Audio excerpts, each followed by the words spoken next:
Um, what is your name and where are you zooming in from? My name is Sue James. I live in Peterborough, Ontario, and worked at the General Electric for 40 years, from 1974 to 2014. My father worked at the plant from 1947 to 1983 when he retired from that. So a lot of generations of workers is my family. That's where I come from. A proud family of the working class. All right. And I understand that you're advocating for victims of occupational disease. And you're chair of an organization called ODRA, which is Occupational Disease Reform Alliance.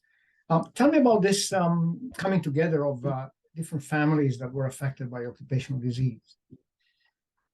We came together. I basically started in about 2015 when prior to that, in 1994, here in our town, we recognized the number of people that were dying from cancers, mainly, of all kinds, rashes, disease, that sort of thing.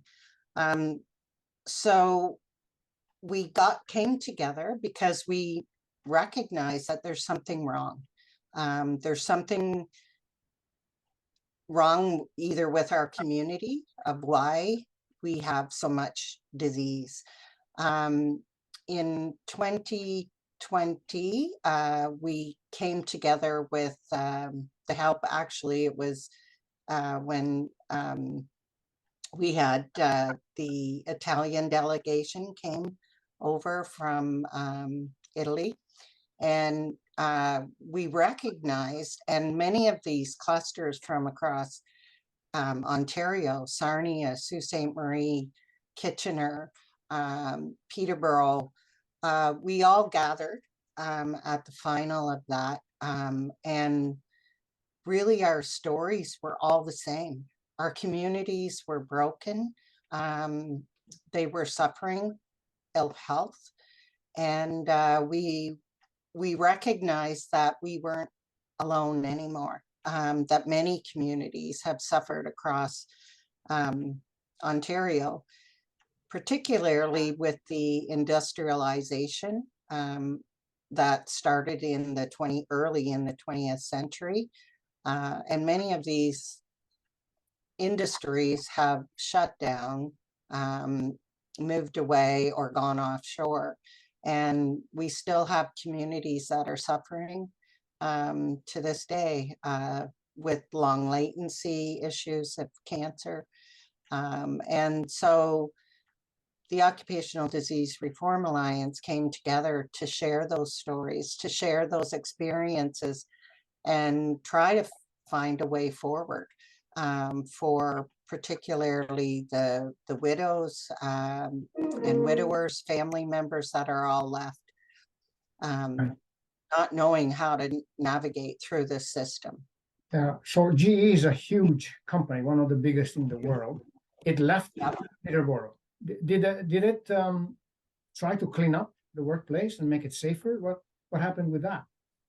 No, they did. I would say that it was mainly with housekeeping that they tried to prevent, like trip hazards, that sort of thing.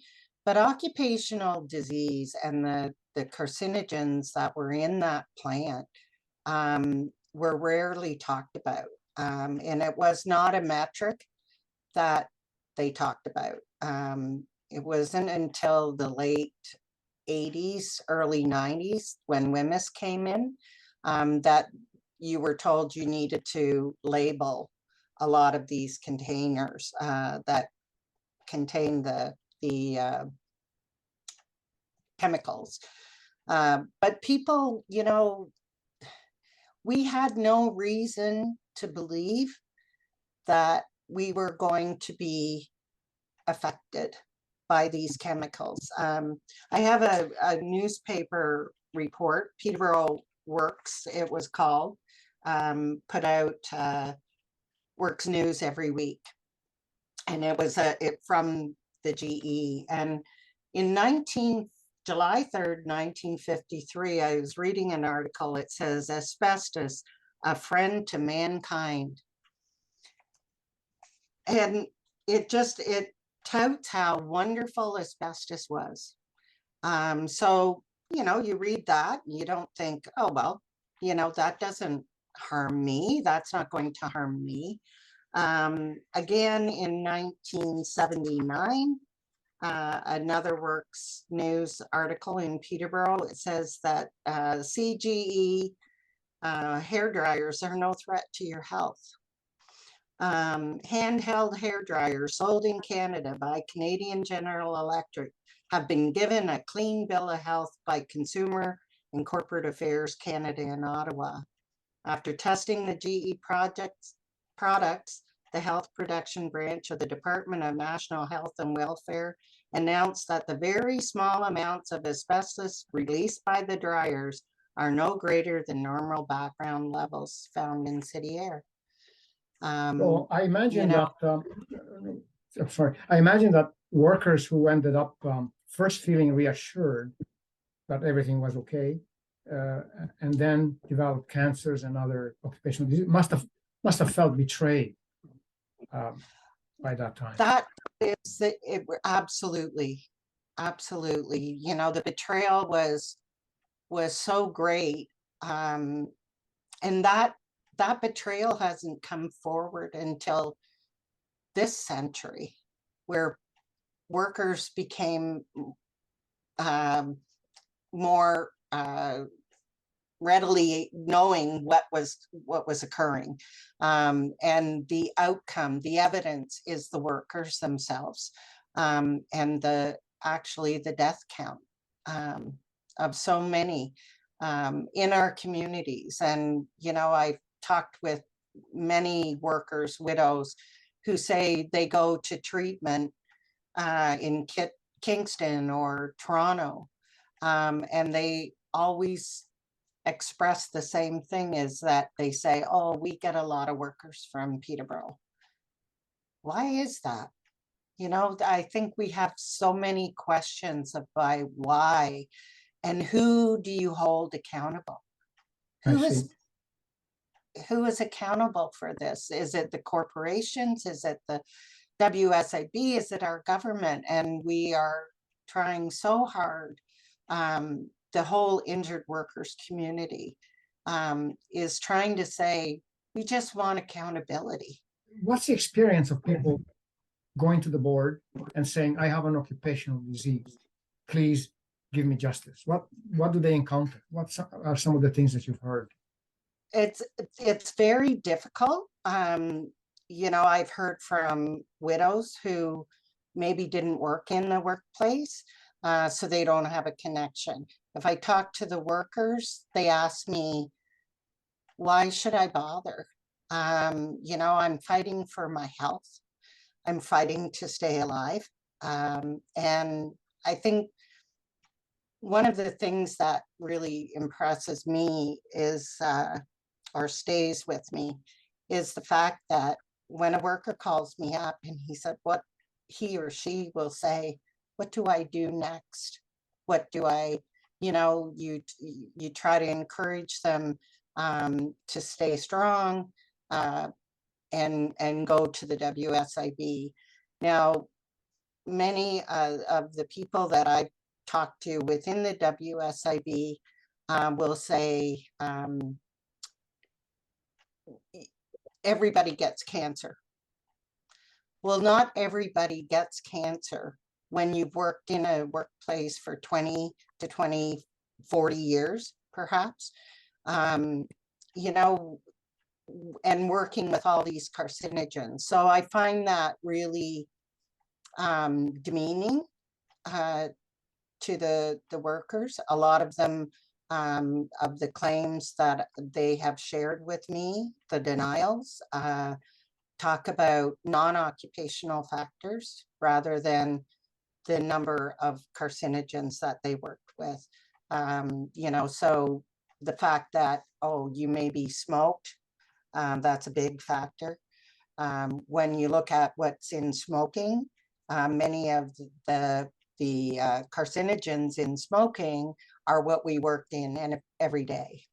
You know, benzene, formaldehyde, all of them. So even our physicians, excuse me, will ask, that's one of the first questions they ask is, do you smoke?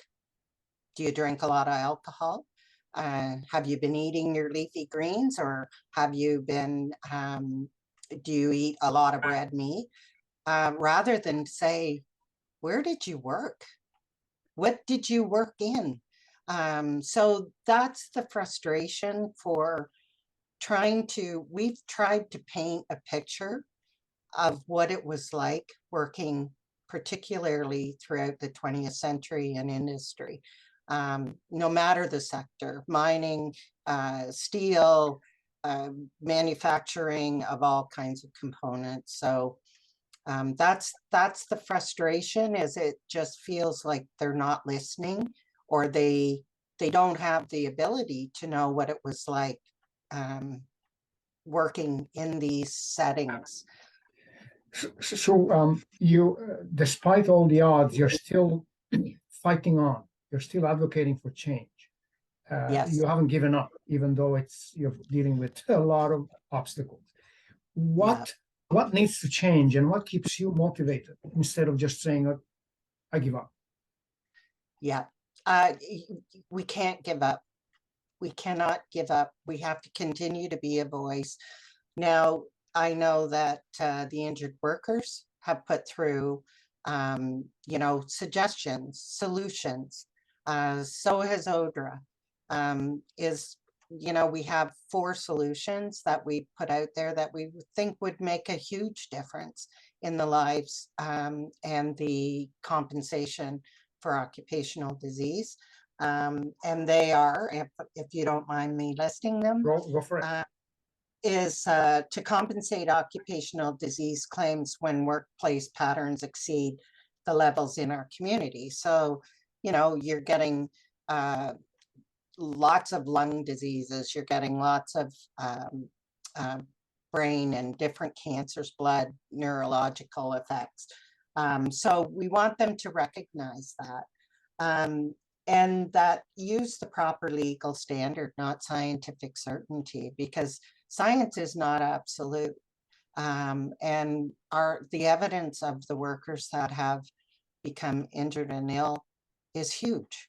It's just huge. So, you know, some language around that, it goes with their policies that are already incorporated. The other is expand on a list of occupational diseases presumed to be work-related. Well, you know, there's been lots of research on the firefighters' presumptions. Why are not all workers treated in the same way to have presumptions and put into policy or put into schedules? And the 4th one is to recognize that multiple carcinogens and chemicals cause multiple effects within the body, like endocrine disruptors and so on. So we have put those forward to both WSIB and the Minister of Labor, asking that he make amendments to the Workplace Safety and Insurance Act and put this into legislation, so that you don't have this political football going on about workers' comp saying, well, you know, that we can't do that.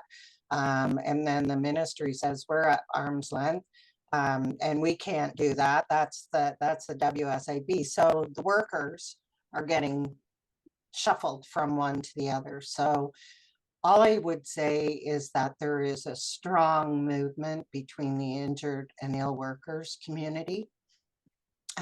We have to continue to keep it going and working together. And we're not in silos. We talk to one another. We support one another. as best we can, and to make change and bring justice and fairness to our people, our communities, and so we will continue. As hard a fight as it is, feels like a mountain sometimes that you are climbing and you're almost there, and then you slide all the way to the bottom, but then somebody else brings you up, and we continue. And it's my feeling that we have to keep being a voice, and I hope that young people will see it for what it is, because if we don't look at the history of what has happened in the Industrial Revolution, how will our children, our grandchildren be safe? So we have to, what will be the new asbestos? The miracle of mankind. And so I think it's so important to recognize what happened in the past, acknowledge it, do something about it, but also moving forward for future generations so that they don't ever have to go through this fight again. Also, thank you so much, and thank you for being such a strong supporter of unity and of justice.